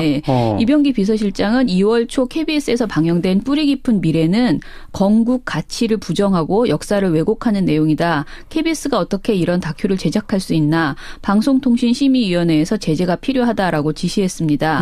그런데 2015년 2월 방송된 KBS 뿌리 깊은 미래는요. 광복 70주년을 맞아서 광복 직후의 분단 전국과 한국 전쟁 이후의 재건 활동을 흑백 영상으로 담아낸 다큐였습니다. 이 영상을 저도 실제로 봤는데요. 그야말로 옛날 흑백 사진들을 쭉 모아서 보여주는 수준이었습니다. 그런데 놀랍게도 이병기 실장의 지시가 나온 지 2달 만에 방송통신심의위원회에서는 법정 제재 중징계에 해당하는 경고 제재를 내렸습니다. 제재의 사유를 보면요. 첫째, 한국 전쟁이 일어난 원인을 남침이라고 명확히 말하지 않았다. 이 말하지 않은 것을 제재 사유로 둔 거죠. 두 번째, 서울 수복 후 뚜렷한 증거 없이 북한군에 부역한 혐의자를 처벌했다고 표현한 것은 역사 왜곡이다. 서울 수복후에 북한군 부역자 처벌했지 않아요? 예. 그런데 이것이 역사 왜곡이다. 예. 뚜렷한 증거가 없기 때문이랍니다. 예. 세 번째는 흥남철수 당시 부두 폭파 영상을 보여주면서 민간인이 남아있었다고 표현한 것은 부정적인 인식을 심어줄 우려가 있다. 네. 이런 이유로 당시에 중징계인 경고가 떨어졌습니다. 네. 사실 경고라는 징계는 사실 흔하게 나오지 않거든요. 그러니까 정말 법정 제재라고 그랬잖아요. 네네. 예. 정말 강한 징계인데 이런 예. 것이 나왔고 예. KBS 본부는요. 당시 다큐는 주로 힘겹게 당시를 버텨낸 민초들의 이야기를 그려보자는 의도로 제작했고 시청자들의 호평도 이어졌었다라면서 박근혜 청와대가 중징계를 지시하고 방심위가 이를 그대로 따른 언론 탄압 정황이라고 비판하면서 보도를 했습니다. 네. 제재 사유 중에서는 이런 말도 있었습니다. 대한민국이라는 단어를 쓰지 않았다. 이 이유가 제재 사유 중에 들어있어요. 예. 그래서 이외에도 또 교과서 국정화 성공을 위해서 비판 세력을 제어해야 하니 KBS, EBS 등 매체를 활용하라라는 멘트가 수석 비서관회의에서 나왔다. 이것도 비서실장의 멘트입니까? 비서실장의 멘트는 아닙니다. 아, 예, 그 예. 비서관회의에서 누군가가 한 말입니다. 네. 이런 메모가 있었고요. 실제로 교과서 국정화가 진행되던 2015년 말에 KBS는 국정화와 관련해서 일방적으로 박근혜 정부의 입장만 보도한 바가 있습니다. 네. 이런 지시 내용들이 사실이라면 이것은 방송법 위반이죠. 방송평석의 독립을 보장하고 방송평석의 간섭을 불법으로 규정한 것이 방송법이니까요. 네. KBS 본부는 검찰의 철저한 수사를 요구한 상태입니다. 네. 방송국 심의위원회에서 뭐 이런저런 이유로 심의해서 뭐 징계도 할 수 있고 한데 네. 청와대 비서실장이 수석비서관 회의에서 그걸 콕 찍어서 어떤 프로그램을 지적했다? 네, 네. 이거는 분명한 월권이라고 볼 그렇죠. 수가 없네요. 네. 그리고 MBC 쪽 노조는 오늘 고영주 이사장 관련해서 또 새로운 내용을 폭로했더라고요. 네, 어떤 겁니까? 오늘 그 MBC 945가 앞에서 기자회견을 했습니다. 네. 조금 믿기 어려운 내용인데요. 고영주 방송문화진흥회 이사장이 정체불명의 업자에게 MBC 여의도 사옥을 매각하라고 MBC 경영진에 종용했다는 내용이었습니다. 그래요? 네, 2016년 2월 고영주 이사장은 백종문 당시 MBC 미래전략본부장에게 MBC 여의도 사옥 부지를 사겠다는 사업가 하모 씨가 있으니 만나보라고 전화를 했다고 합니다. 아하. 백종문 본부장은 곧바로 담당 실무자를 데리고 여의도 모 호텔에서 하모 씨를 만났고 이 하모 씨란 사람은 여의도 부지를 4,800억 원에 그것도 일시불로 현금으로 사겠다. 이야. 그렇게 요구했다고 합니다. 그런데 현금 4,800억으로? 네. 그런데 이미 당시 여의도 사옥 부지를 외부 사업자와 MBC가 컨소시엄 형태로 공동 개발하는 것으로 결정이 되어 있었고요. 예. 이 결정은 그냥 단순 결정이 아니고 이사회의 의결이 끝난 상황이었습니다. 그래서 MBC 자산개발국은 하 씨에게 공개 매각 절차 없이 수의계약으로는 매각할 수 없다고 거절을 했다고 합니다. 그런데 고영주 이사장은 포기하지 않고 2016년 6월 박문진 이사회에서 회사가 결정한 공동개발을 신뢰할 수 없다면서 자산개발국에게 4,800억 원을 준다는데 수의계약이 왜 안 되느냐라고 압박했다고 합니다. 예. 그리고 11월 정기 이사회에서도 또다시 하모 씨에게 매각하는 것을 검토하라고 재차 요청했다고 합니다. 하모 씨는 대형 건설사로부터 1조 원의 지급 보증도 받았다면서 매각을 계속 요구하는 상황이었다고 하네요. 그런데요. 문제는 MBC 노조에서 취재 결과 이것이 모두 사실이 아닐 가능성이 높다는 겁니다. 해당 대형 건설사는 지급 보증과 관련해서 사실무근이라고 밝혔고요. 사실무근? 네. 그러니까 하 씨가 실제로 이런 돈을 지급할 만한 능력이 없는 것 아닌가라고 MBC 노조에서는 보고 있는 것입니다. 예. 고영주 이사장이 최소한의 검증도 하지 않고 무조건 하 씨에게 여의도 부지를 팔라고 회사에 관건한 것이 아니냐 이런 정황을 가지고 기자회견을 한 것입니다. 네. 고 이사장과 하모 씨 사이에 어떤 특별한 관계가 있는 것 아니냐는 의혹도 나오고 있는데요. 이건 아직 의혹 수준이죠? 네, 전부 의혹입니다. 그리고 어찌됐든 이런 말씀을 계속 한 것은 사실입니다. 네. 네. 고영주 이사장이. 그래서 MBC 본부는요. 고영주 이사장에 대해서 배임 미수 혐의라는 게 있더라고요. 배임 미수? 배임을 미수하는 것도 배임 미수 혐의, 직권 남용 혐의 등으로 법적 대응을 검토하고 있다고 오늘 발표했습니다. 네. 자, 이제 보도 비평 들어볼 텐데 아까 KBS 김경민 이사 사퇴한 건 이거에 대해서 일부 언론들이 매우 흥분했다 막 그랬잖아요. 그 내용을 좀 정리해 주시죠. 예, 일단 조선일보를 말씀드린 건데요. 조선일보는 12일 지면에만 총 5건을 보도했습니다. 요 사안관에서 5건? 예. 네. 일면 보도를 일단 하나 했고요. 일면에 팔면봉이라는 짧은 코너가 있는데요. 여기에서 이렇게 말했어요. 직장 앞 시위, 뒷캐기 등 전방위 압박에 KBS 야권 이사 1명 대통령 사퇴, 무리하면 결국 탈날 것이라고 멘트하는 보도를 내놨습니다. 예. 그리고 1면에 이렇게 2개가 나간 다음에 3면에 하단 광고를 제외한 전체를 할애해서 3건을 보도를 했습니다. 아하. 근데 물론 이 3건 중에서 한 건은 방문진도 지금 압박을 받고 있다라는 MBC 내용이에요. 쪽. 네, 예, MBC 예. 쪽 이야기예요. 예. 일단 보도를 보면 김경민 KBS 이사 협박 압력 못 견디겠다. 따옴표입니다. 협박 압력 못 견디겠다. 사퇴라는 제목의 일면 보도였는데요. 네. 조선일보와의 통화에서 김경민 이사는 후학 양성을 위해 물러나겠다며 말을 아꼈다. 이렇게 보도되어 있어요. 조선일보에서도 이렇게 보도를 했습니다. 그런데요? 그런데 뒤이어서 조선일보는 이 대답이 못내 마음에 들지 않았는지 김 이사가 일부 동료 이사들에게 끝까지 버티지 못해 미안하다. 협박과 압력을 도저히 견딜 수 없었다라고 말했다. 라는 말을 붙였습니다. 그러나 이것은 본인의 공식적인 입장은 아니고 일부 동료 이사들에게 말했다라는 확인되지 않은 발언이죠. 근데 그걸 제목으로? 이걸 제목으로 뽑은 거죠. 그것도 따옴표를 쳐서? 네, 따옴표를 쳐서. 그리고 조선일보는 이어서 강의 때마다 찾아와 사찰하듯 조사, 제자 직장까지 찾아가 질문 공세라는 보도에서도요. 예. 굉장히 노조가 심한 압박을 가했다는 식의 프레임으로 보도를 했습니다. 노조의 퇴진 요구를 정권의 개입으로 이어가려는 보도도 나왔습니다. 특히 강규영 이사 관련해서 인터뷰를 썼어요. KBS 강규영 이사가 또 다른 이사가 있잖아요. 법인카드 애견 카페 사용한 그 이사를 길게 인터뷰를 했는데요. 이 기사의 제목은 마음에 안 들면 대통령이 해임하라. 뒷구멍으론 못 나간다. 이것도 따옴표입니다. 예. 이런 12일자 보도를 했습니다. 이 기사는 참 정말 문제가 많은데요. 제가 시간상 다 말할 수는 없고 이 보도에서 제일 황당한 것은 아까 말씀하신 것처럼 그 법인카드 사용 논란에 빚고 있는 당사자이잖아요. 강규영 이사. 네, 강규영 이사가. 예. 그런데 이 강규영 이사의 그 주장만으로 인터뷰가 너무나 정리되어 있는 거예요. 네. 물론 인터뷰니까 그분의 주장은 실을 수 있지만 예. 그에 대해서 반박하는 질문 같은 것들을 좀 더 넣어줘야 되는데 그런 내용이 없었어요. 예. 특히 이런 장면이 있습니다. 9월 20일 이사회에 들어가다 봉변을 당했다라고 하던데요. 라고 기자가 질문합니다. 네. 그러자 강 이사는 집단으로 몸으로 돌진하고 누르고 팔을 잡고 끌어당기고 가방을 빼앗고 전치 2주 상처를 입었다. 이렇게 답합니다. 노조원들이 이랬다? 네네. 이어지는 말은 강 교수가 시위대를 자극했다는 지적도 있다. 시위대 곁에서 V자를 그리며 사진을 찍었던데 라고 물어봅니다. 기자가. 예. 그러자 강 교수는 그들은 온갖 폭력, 폭언, 모욕을 다 한다. 노조가 유튜브에 올린 영상을 보니 나를 두고 개또라이라고 하더라. 내가 왜 그들에게 꿀리나. 상대를 패놓은 자가 알밤 한 대 맞았다고 난리를 친다. 굴복하고 싶지 않다. 기죽고 싶지도 않고 라고 대답했습니다. 예. 그런데 강 이사의 이런 답변은 순서가 맞지 않습니다. 왜 그렇죠? 강 이사는 이미 9월 19일 본인의 퇴진을 요구하는 1인 시위 현장에서 V자를 그리며 조롱을 먼저 했고요.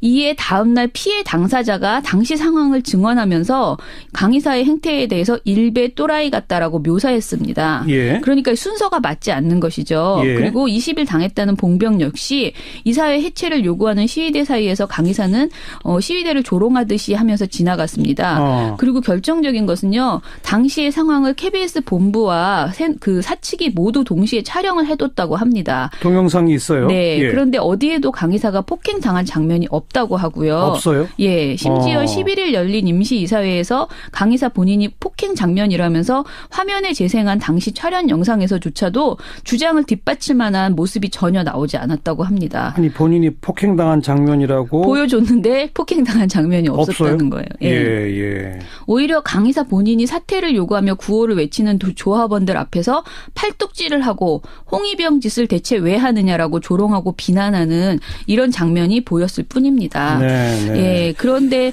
이렇게 그러니까 영상에도 없는데 일방적으로 내가 그렇게 폭행당했다라는 인터뷰를 그냥 냈다. 네, 낸 거죠. 그리고 또 법인카드 남용 의혹에 대해서도 본인이 애견 카페에서 결제한 금액이 36만 원이다. 나는 애견인이다. 애견 카페에서 차를 마시면서 신문과 시사 잡지를 읽는다.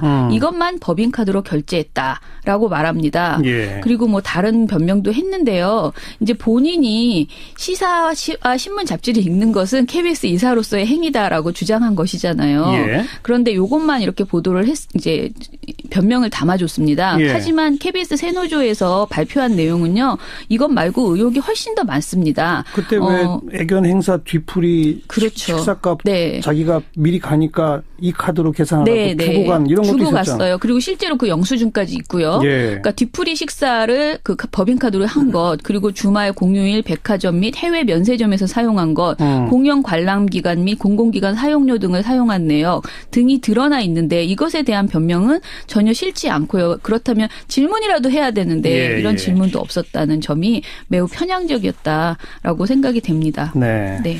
주로 KBS 김경민 이사 사퇴 관련해서는 아까 조선일보 보도의 문제점 지적하셨잖아요. 네네. 그럼 이제 신문이었고 방송은 어때요? 방송 중에서는 유일하게 MBC가 이 보도를 저녁 종합 뉴스에 전했습니다. 김경민 이사 사퇴, 정권 실세 개입 의혹이라는 11일자 보도였는데요. 김 이사의 사퇴가 노조와 정권의 부당한 압박에 따른 결과인 것처럼 설명하는 데 주력하고 있습니다. 특히 이 보도에서 조선일보와 다른 것은요. 앵커가 오늘 KBS의 김경민 이사가 오늘 돌연 자진 사퇴 의사를 밝혔습니다. KBS 내부에서는 정권 실세의 개입 의혹이 제기됐습니다라고 말합니다. 그런데 이 보도 어디에도 이런 그 정권 실세의 개입 의혹에 대한 근거가 제대로 제시되지 않습니다. 그런데 리드멘트에서는 보도를 시작하면서는 앵커가 이런 말을 했다. 앵커 멘트가 이랬습니다. 그런데 보도 내용을 보면요. 언론노조 소속이 아닌 KBS 노동조합이라는 사람이 한 말이 김 교수의 사퇴는 민주당 언론장악 문건대로 진행된 결과이다. 한양대 출신인 임종석 청와대 비서실장과 추미애 민주당 대표의 보이지 않는 손이 작용한 것이다. 라는 내용의 성명이 있었습니다. 이 성명을 소개하면서 보도를 마무리합니다. 이 과정에서 자료화면을 통해서 임 실장과 추 대표의 모습을 10초 넘게 보여주기까지 합니다. 언론노조 소속이 아닌 KBS 노동조합이라는 사람이 한 말, 이것을 이렇게 특별한 사실 이게 근거가 없는 거의 카더라에 가까운 발언이었거든요. 근데 이 내용을 특정 인물을 이렇게 지목해서 사진까지 이렇게 계속 보여주면서 한 것은 지나친 상상이 아닌가 싶습니다. 자, 그리고 이제 어제 임종석 비서실장이 긴급 브리핑으로 밝혔던 청와대가 세월호 참사 당일 최초 보고 시간을 조작했다 뭐 이거 말이죠. 네네. 지금 큰 정치 쟁점이 되고 있는데 이거에 대한 보도는 어떻습니까? 사실 이거는 중요한 사안이다 보니까 신문 방송 모두 내놓지 않은 매체는 없습니다. 다만 보도의 양적 질적 차이는 있는데요. 우선 방송의 경우 MBC가 가장 소극적인 보도 태도를 보였습니다. 보도 순서를 한번 봤는데 MBC를 제외한 6개 방송사가 모두 저녁 종합뉴스에 톱보도로 배치를 했습니다. 그런데 MBC는 홀로 관련 보도를 11번째 보도로 소개를 했습니다. 두세 번째도 아니고 11번째. 그리고 보도량도 JTBC는 8건, SBS와 TV조선이 각각 3건, KBS와 채널A, MBN은 각각 2건씩 보도했는데 MBC는 단 한 건만 보도했습니다. 11번째로 단 한 건. 그런데 내용은 어땠어요? 보도 내용도 물타기성 보도였습니다. 그런데 제가 미리 말씀드릴 것은 MBC뿐만이 아니고 거의 대부분의 보도들이 이번 사안에 대해서 지나치게 그러니까 이것은 정치 공작이다, 논란이다라고만 보도를 하면서 야권의 그런 반발이 있다 이런 거. 야권의 반발 위주로 보도를 하면서 청와대의 발표 그 자체를 자세히 전하지 않는 그러니까 그 공방으로만 처리하는 이런 보도를 했다라고 볼 수 있습니다.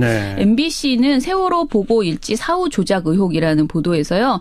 야당 의원들의 반발을 소개하는 수준을 넘어서서 당시 상황을 잘 안다는 구 여권 관계자의 발언이라면서 사고 사진을 보고서에 넣으려다가 최초 보고가 예정보다 늦어졌다고 들었다. 실제 보고는 10시가 맞다고 주장을 했습니다. 특히 10시 보고서에 9시 35분에 추가 구조대가 투입된 내용이 포함되어 있는데 9시 30분에 같은 내용이 보고가 됐다면 5분 뒤에 미래 상황이 담겨 있는 건 아니냐라고 반문을 했습니다.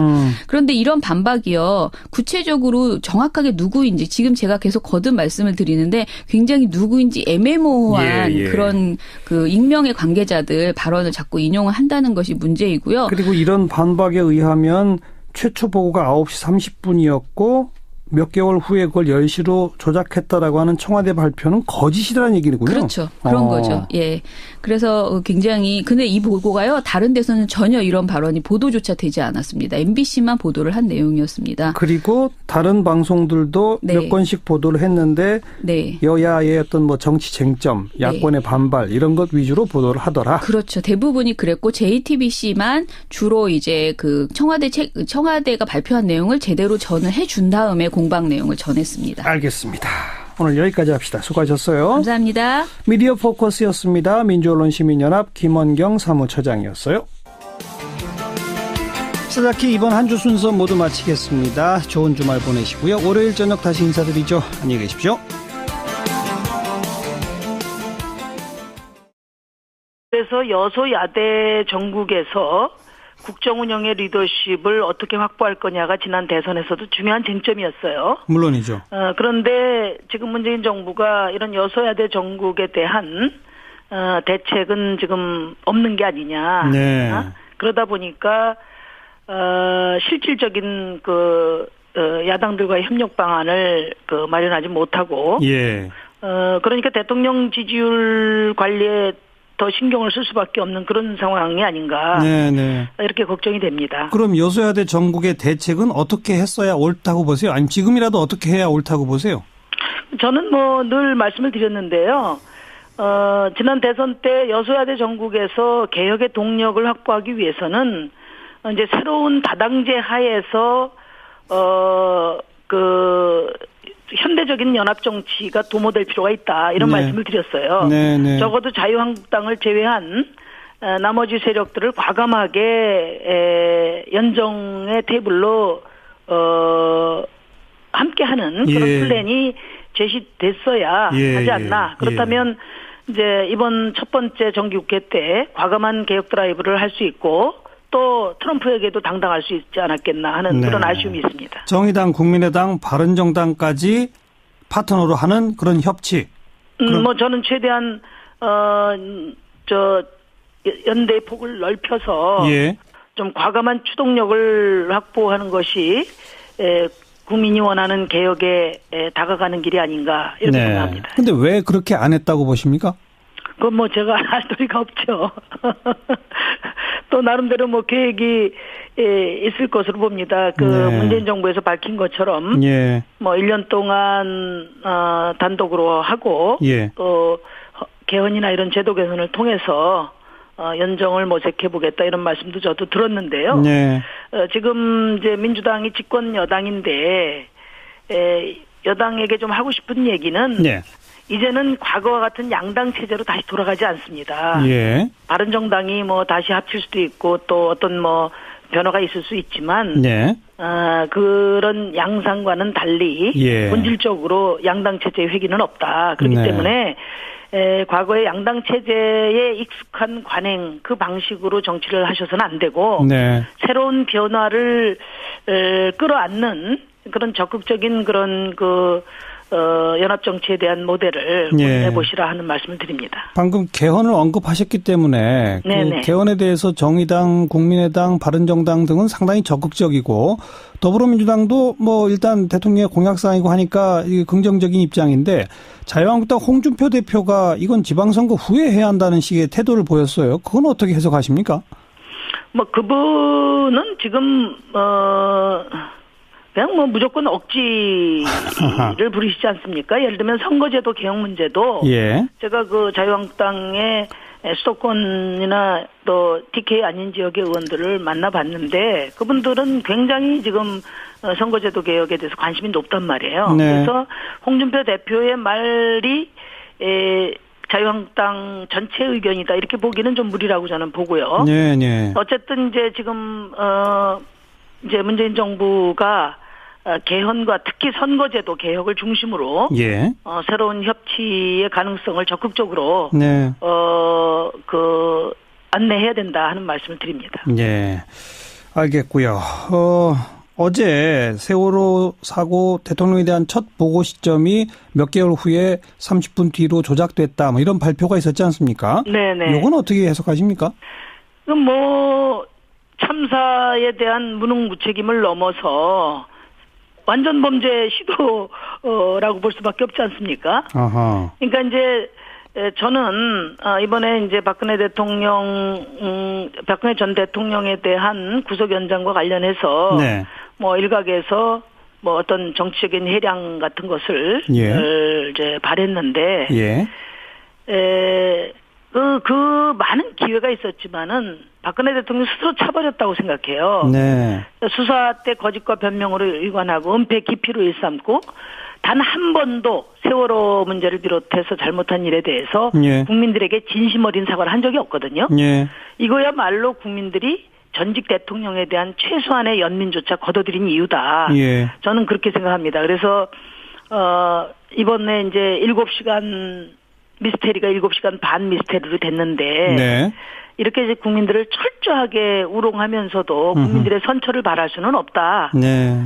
그래서 정말 그 박근혜 대통령이 그 스스로 자초한 이 여포를 제대로 감당하기 바란다는 말씀드립니다. 네. 자, 카드에 대해서 우리의 내부의 이제 뭐 판단의 문제인데 이걸로 자기들이 보복하는 게 맞냐. 정유섭 의원 같은 경우에는 정부가 7개월 전에 WTO의 한중 FTA 조항이 위배될 수 있다는 내용의 법무법인 법률 검토 결과를 받았는데 WTO 제소를 하지 않았다. 예. 이렇게 지적했어요. 예. 이 이야기는 사실 꽤 나온 겁니다. 그렇죠. 정부에서 이걸 만지작거리고 있었거든요. 예. 여기에 대해서 김현종 통상교섭본부장이 뭐라고 대답을 했느냐. 한중 통화 수합 연장 등의 사안을 감안해서 일단 제소를 미룬 것이며 여전히 WTO 제소는 대응 수단의 하나로 유효하다. 예. 답했어요. 한중 통화 수합 연장 합의가 그렇죠. 어제 이루어졌죠. 예. 3년 연장이 됐지 그동안에는 않습니까? 협상 중이었으니까 네. 협상에 혹시 악영향을 미칠까 봐 조금 미뤘다. 그러니까 근데 이게 됐다고 해가지고 할 것 같은 분위기는 아니에요. 그것도 아니다. 그러니까 WTO에서 제소를 하면 이길 건데 실익이 있을 것이냐. 그럼 중국이 또 졌다고 해가지고 뭐 순순하게 그걸 고치겠느냐. 안 고칠 거 아닙니까. 그러면은 이거 좀 우회해 나가는 게 실익이 더 크냐를 두고 정부가 고민한 것 같아요. 네. 물론 여기에 대해서 구체적으로 말하지는 않았습니다. 전략적 문제니까요. 네. 그리고 한미 FTA 문제. 그러니까 이 문제도 재협상 쪽으로 가고 있잖아요. 그렇죠. 사실 정부에서는 그동안 엄포용이다. 뭐 트럼프 대통령이 원래 말을 좀 그렇게 하지 않았냐. 네. 이런 기조로 말해왔던 것도 사실입니다. 그렇죠. 거기에 대한 이제 지적들이 많았는데 김현종 본부장은 협상에 임할 때는 모든 가능성 염두에 두고 한다. 모든 가능성에는 협상이 타결되지 않는 가능성도 포함되어 있는 거다. 미국의 일방적 폐기 가능성도 염두에 두고 준비를 해왔다. 이렇게 밝혔어요. 그래야죠. 모든 가능성을 다 대비해야 하니까. 그러니까 앞서 제가 말씀드린 우리 정부에서 이거 FTA 재협상 없다. 그런 기조는 사실 말한 게 맞거든요. 네. 여기에 대해서 김 본부장은 문재인 대통령은 한미 FTA 재협상은 없다고 말씀하신 게 아니라 한미 FTA 재협상에 합의한 바 없다고 말했다. 뭐 말이 조금 뭐 아다르고 어다르긴 한데 근데 이런 거 아니겠습니까? 우리가 재협상에 합의하지 않았는데 미국에서 재협상 안 하면 폐기다. 이러니까 지금 재협상으로 가고 있는 거거든요. 근데 어쨌든 정부가 재협상 없다는 식의 발언을 해왔지만 속으로는 준비하고 있었다. 그렇죠. 김 본부장은 도널드 트럼프 대통령의 책 불구가 된 미국에 보면은 우리나라에 대해 가지고는 안보를 지켜주고 무역 흑자를 내는 무임승차를 한다고 설명한다. 네. 우리나라는 우리 한국이죠. 그렇죠. 트럼프가 그렇게 설명했다는 거죠. 미 행정부가 한미 FTA를 어떻게 생각하는지 알 수 있는 것이다. 트럼프 행정부는 TPP를 철회했고 환태평양 그 경제공동체. 그리고 엊그제 유네스코 탈퇴했지 않습니까? 예. 우리가 충분히 간파했었다. 이렇게 말을 했어요. 그러니까 한미 FTA를 폐기할 가능성도 간파했었다. 예, 그러니까 밖으로 말하는 거하고 별개로 속으로는 준비가 있었다. 뭐 이런 거죠. 예. 그런데 이 한중 경제 마찰, 한미 경제 마찰 이거 다 이제 안보 문제랑 연동되는 것이고 그런 식의 질문들도 있었죠. 그렇죠. 근데 이제 김현정 본부장이 이렇게 말했습니다. 안보와 통상은 별개다. 통상 협상을 할 때는 국익 극대화 차원에서 장사치 논리로 임하고 있다. 이렇게 밝히긴 했는데요. 네. 전 이건 공식적 발언으로만 받아들이면 될 것 같아요. 예. 안보와 통상은 별개다. 근데 뒤에 통상 협상을 할 때는 국익 극대화 차원.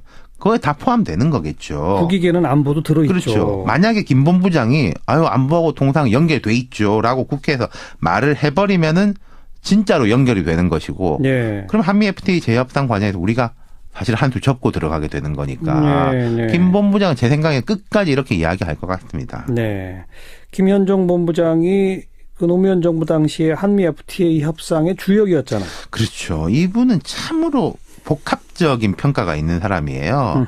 평가가 이제 극도로 엇갈립니다. 그런데 공통적인 평가는 대한민국에서 FTA, 국제통상에 대해서는 김현종만큼 이론이나 실무를 경비한 사람이 없다. 이거는 이분을 이게 좋아하는 쪽도 그렇고 싫어하는 쪽도 똑같이 이야기하는 거거든요. 최고 전문가인 건 다 그렇죠. 인정한다. 예, 미국에서 학석, 박사 학위 다 땄고 미국 유수의 로펌 출신이고 한미 FTA 타결한 뒤에는 이제 UN 대사도 지냈고 WTO에서 직책도 맡고 있었고요. 네. 그런데 한미 FTA에 좀 부정적으로 봤던 쪽에서는 김현종 본부장은 너무 친미적이다. 이런 말 했잖아요. 검은 머리 외국인, 미국인보다 더 미국적이다. 이런 비판이 많았던 것도 사실이고 예. 지금 이제 여당의 스탠스가 좀 꼬이는 게 여당이 야당 시절에 한미 FTA, 지금 이대로의 한미 FTA에 대해서도 강하게 비판하고 뭐 재협상 이런 이야기 했었거든요. 그랬었죠. 그러면서 김현종 본부장한테도 곱지 않은 시선을 보냈고 사실 이분이 지난 총선 때 민주당에 영입이 됐었어요.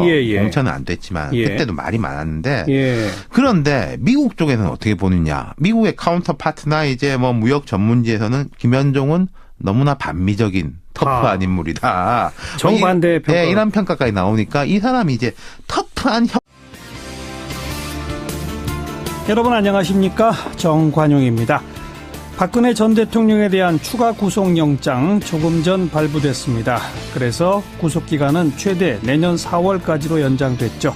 자, 이 추가 구속 영장 발부 어떻게 봐야 할지, 또 여야 간의 뜨거운 논란이죠. 적폐청산 문제, 이분은 어떻게 보고 있을지 오래간만에 정의당 심상정 의원과의 인터뷰 준비했고요.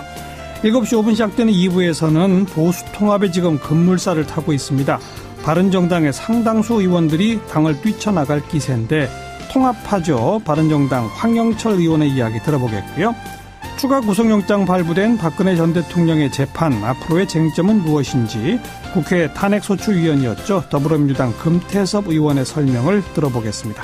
그리고 한 주간의 언론 미디어 동향 정리해드리는 미디어 포커스까지 2부 시간에 준비합니다. 잠깐 광고 듣고 시작하죠.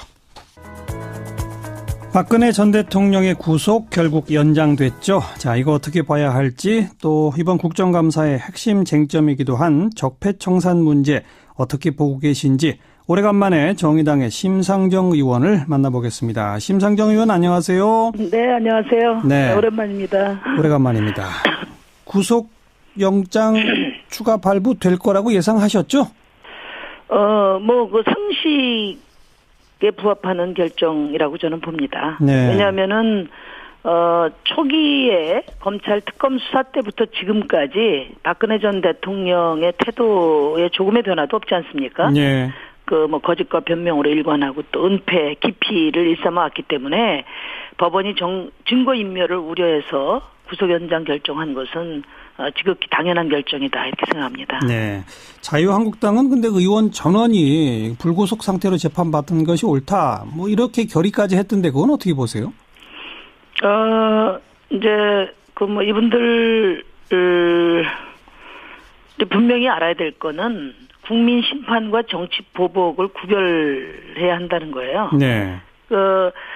박근혜 전 대통령 탄핵이나 구속을 당시 야당이 주도한 것이 아니지 않습니까? 네. 1,700만 국민이 촛불을 들어서 이뤄낸 일이거든요. 네. 그러니까 박근혜 정권 이 구속이 정치 보복이 아니라 국정농단 또 민생 파탄에 대한 국민들의 준엄한 심판이다. 예. 빨리 억지 주장을 버리고 이런 극단주의 낡은 정치와 단절해야 국민들이 바라는 그 건전보수로 다시 태어날 수 있다는 점을 꼭 말씀드리고 싶습니다. 네. 근데 자유한국당은 이제 박근혜 전 대통령의 당적은 정리하겠다는 방침이잖아요. 그 방침이 뭐 언제적 방침입니까? 그러니까 홍준표 대표는 참 비겁한 분이에요. 네. 이분은 보수 혁신의 첫 번째 과제가 친박 세력 청산인데 이 과제를 정면으로 응대하지 않고 오히려 친박에 기대서 대통령 선거도 하고 또 거기에 기대서 정치 생명도 연장하니까 대단히 비겁한 분 아닙니까? 네.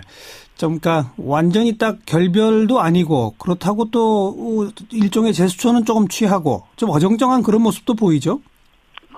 지금까지 이분이 말과 행동이 일치된 게 없어요. 그러니까 결국은 친박 세력에 의존해서 정치 생명을 연장하는 그런 모습인데 전 측은하게 생각됩니다. 예.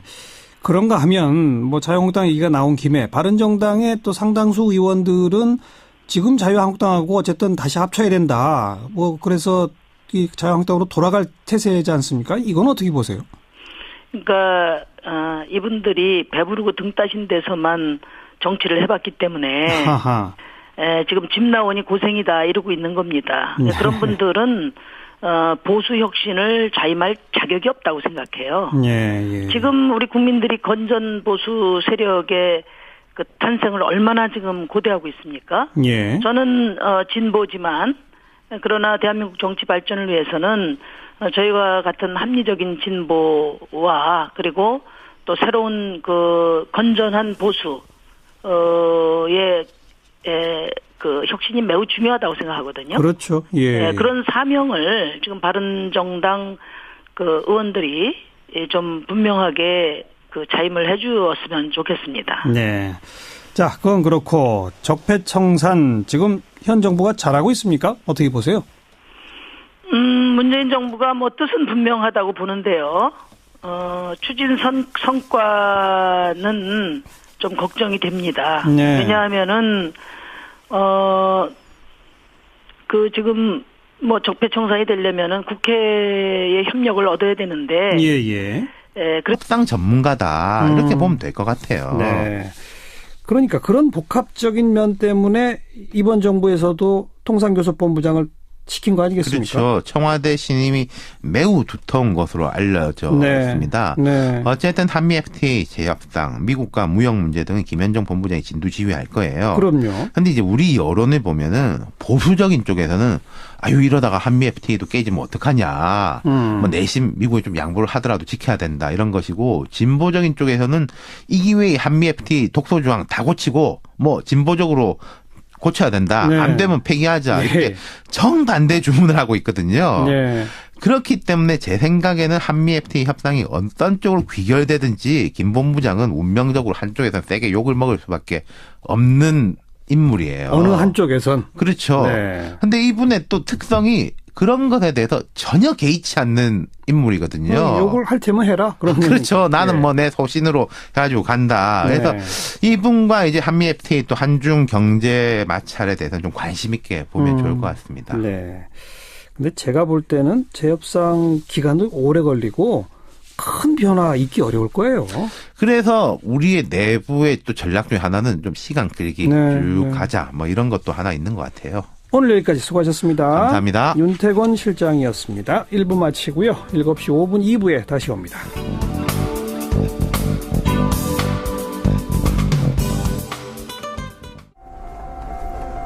바른정당 자강파와 통합파 사이의 갈등이 점점 고조되고 사실상 분당이 임박한 거 아니냐 이런 얘기가 나옵니다. 대표적인 통합파 의견 한번 듣겠습니다. 보수 대통합 추진위원회 대변인 맡고 있죠. 바른정당 황영철 의원 안녕하세요. 예, 황영철입니다. 네, 당장 자유한국당하고 합쳐야 한다 이런 말씀이신 거죠? 저희는 자유한국당과 바른정당이 온전하게 통합이 돼서 저희들이 분당되기 이전의 모습으로 다시 원상 회복해서 보수 대통합이 이루어지길 바라는 마음으로 지금 통합 움직임에 나서고 있습니다. 왜 그렇게 다시 합쳐야 합니까? 저희가 이 분당에서 나올 때 박근혜 대통령 탄핵 과정과 그리고 또 대선을 앞두고 우리 보수 진영에서 계속 개혁 보수의 기치를 들고 또 대통령 후보자도 내고 그러면서 바른정당 창당하면서 바른정당이 보수의 적자로서 성공할 거라고 저희는 생각하고 열심히 뛰어왔습니다. 근데 여러 기간이 지났습니다만 저희들 바른정당의 보수 적자로서의 이러한 노력들은 할 만큼 했음에도 불구하고 보수 지지자들로부터 택함을 받지 못했다고 생각하고요. 이런 시점에서 보수가 이렇게 분열된 채로 그냥 남아 있어서는 안 된다는 많은 통합의 요구들이 있는 상황이고요. 그래서 저희들은 이제 다시 우리가 합쳐서 보수 재건의 과정들을 통한 새로운 시도를 해야 되겠다 이렇게 생각하고 통합 움직임에 나서고 있습니다. 그러니까 바른정당의 실험은 실패했다 이렇게 보시는 거예요? 예, 저는 그렇게 생각합니다. 그런데 지금 오늘 이제 박근혜 전 대통령 구속영장이 추가 발부되지 않았습니까? 네네. 거기에 대해서도 바른정당까지도 다 당연하다라는 반응인데 자유한국당은 이건 오히려 사법부가 정치권의 압력에 굴복했다는 식의 다른 태도를 보이거든요. 이건 분명히 차이가 있는 거 아닙니까? 저희도 통합을 해서 하나의 보수 진영으로서 가야 된다는 생각을 하고 그렇게 하고 있습니다만 저희들이 통합한다고 모든 것이 다 같은 길을 걷게 될 거라고 생각하지는 않아요. 같은 생각을 갖게 될 거라고 생각하지는 않고요.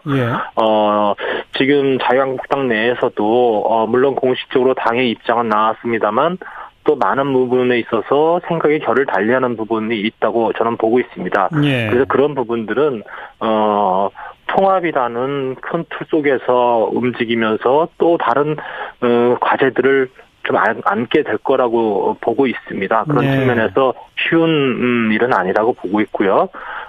저는 사법부의 판단이 존중되어야 된다고 보고 있고 많은 마음이야 여러 가지 생각이 교차되고 있습니다만 그런 측면에서 봤을 때 분명 다른 점은 있다고 인정하죠. 아니 정당이라는 게 생각이 같은 사람끼리 하는 거 아닙니까? 저는 저희들이 새누리당으로 함께 있을 때도 새누리당의 모든 의원들이 다 같은 생각을 갖고 정치를 하지는 않았습니다. 그렇기 때문에 대통령 탄핵 과정에서 또 최순실 국정농단 과정에서 다른 목소리를 냈던 것이고요. 그런 국정감사 얘기를 좀 하겠는데 정무위원회 소속이시잖아요. 보니까 두 건을 터뜨리셨던데 하나가 론스타의 이 대표였던 스티븐 리 미국에서 잡았는데 풀어준 다음에 우리가 범죄인 인도 요청을 했다고요? 그 얘기 좀 설명해 주세요. 그러니까 이 스티븐 리라는 사람이 그 론스타 코리아 대표인데요. 2005년부터 12년 동안 도주한 사람이에요. 그러니까 이 사람이 이번 론스타 지금 국제 소송에서 성패를 좌우할 수 있는 핵심 증인이거든요. 그래서 정부가 2015년에 인터폴에다가 적색 수배령을 내렸는데 문제는 지난 8월 6일 날 잡혔어요. 이탈리아에서. 이탈리아에서? 네네네. 그랬는데 그 자료를 보니까 18일 날 이탈리아 재판에 재판 신청을 해가지고 석방이 됐는데 그것도 정부가 모르고 그것보다 4일이나 뒤인 22일 날 범죄인 인도 청구를 했다는 거예요. 이미 석방된 사람을 인도해달라고? 이미 잡아서 다 놓친 다음에 인도 청구를 했어요. 이런 기가 막힌 일이 있었습니다. 그래서 제가 이번에 그 TF 그러니까 론스타 국제소송 TF 장을 맡고 있는 국무조정실장에게 언제 알았냐 하니까 이분은 또 이번에 제가 국정감사 보고 요청을 한 과정에서 알게 됐다는 거예요. 그런 이게 얼마나 기가 막힌 일입니까? 그러네요. 왜 몰랐을까요? 정부가 인터폴에 적색 수배를 요청한 건 우리 정부지 않습니까? 그러니까 이게요. 지금까지 제가 이 론스타 문제가 왜 중요하냐면 이 소송가액만 5조 1,000이거든요. 그러니까 이게 세 가지 그 혐의로 돼 있는데 이 한 가지만 잘못돼도 조 단위의 돈을 우리가 세금으로 물어내야 된단 말이에요. 그러니까 매우 중요한 거죠. 그러니까 아마 우리 국민들이 그 기억을 하실지 모르지만 다 기억하시겠죠. IMF 경제위기 때 당시 부실기업 정리를 위해서 국민의 혈세가 169조가 투입됐거든요. 그중에 한 50조는 증발되고 누구 주머니에 가 있는지 몰라요. 그걸 우리 국민들이 지금 매년 3, 4조씩 세금으로 메꾸고 있어요. 앞으로도 계속 메꿔야 돼요. 그러니까 김대중 대통령께서는 당시에 2년 만에 IMF 졸업선언을 하셨지만은 우리 국민들은 아직도 지금 IMF 경제 위기를 벗어나지 못하고 있는 상황이거든요. 그 핵심적인 해외 투기 자본 먹튀 자본이 이 론스타 문제인데 이 문제를 지금 정부가 이렇게 소홀히 다루고 있다는 거 이 점에 대해서는 우리가 좀 경각심을 가져야 된다고 말씀을 드렸어요. 이건 뭐 전 정부가 아니라 현 정부가 잘못하고 있는 거네요, 명백하게. 그러니까 이제 이 문제가